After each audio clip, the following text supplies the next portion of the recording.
Saudara yang dikasihi oleh Tuhan Yesus Kristus, di atas telah kita mempelajari pengakuan Yesus berdasarkan Yohanes 15 ayat 1 yang bunyinya, "Akulah pokok anggur yang benar dan Bapakulah pengusahanya."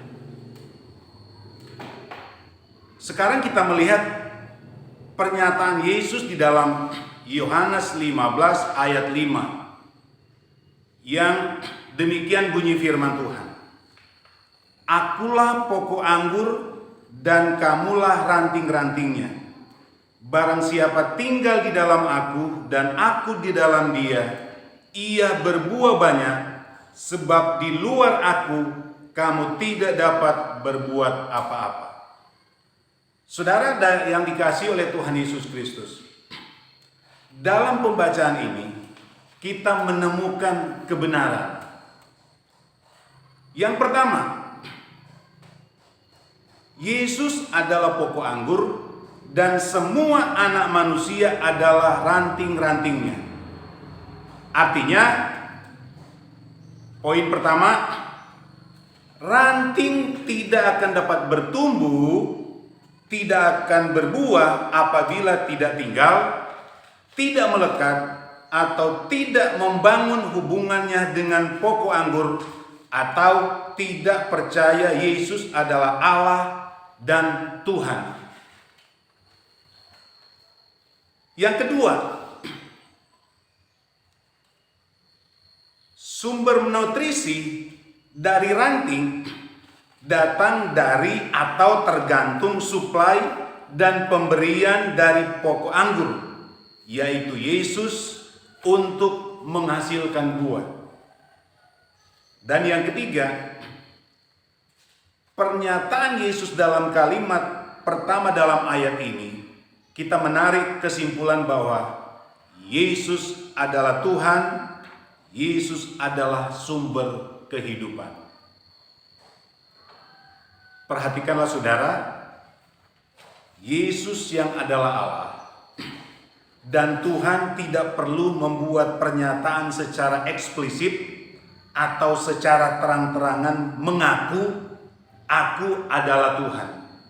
Sebab Yesus diakui dia adalah Tuhan, atau dia tidak diakui dia adalah Tuhan, tetap selamanya dia adalah Tuhan. Saudara, yang kedua, kalimat berikutnya dalam ayat 5 berkata, "Barang siapa tinggal di dalam aku dan aku di dalam kamu."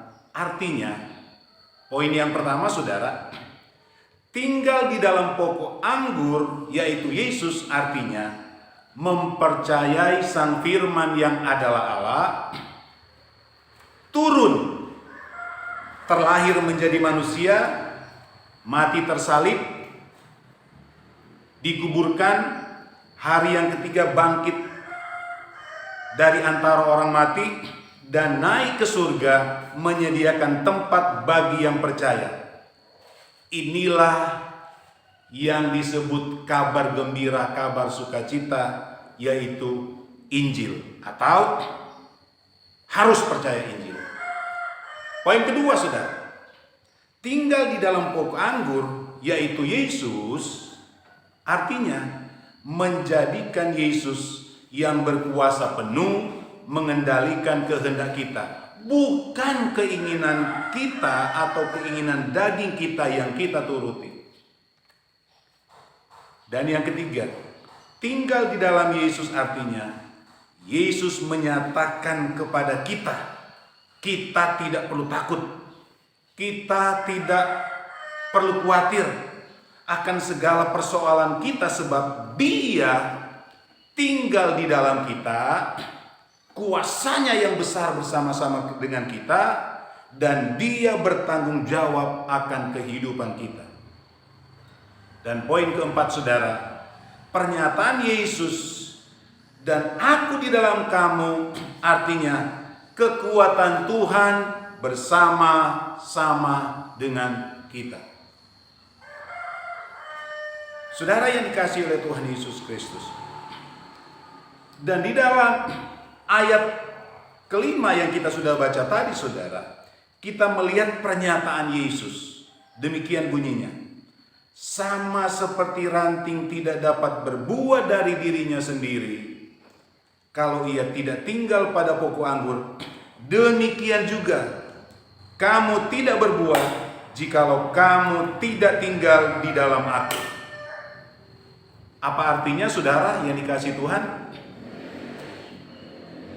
Buah itu adalah semua kebaikan kita, semua kebajikan kita, semua amal kita. Tidak akan dipandang sebagai buah yang benar, kebaikan yang benar, kebajikan yang benar, amal yang benar. Karena apa, saudara? Karena tidak percaya kepada Yesus, tidak mengaku Yesus adalah sumber kehidupan. Semua buah itu hanya dipandang sebagai buah dari diri sendiri.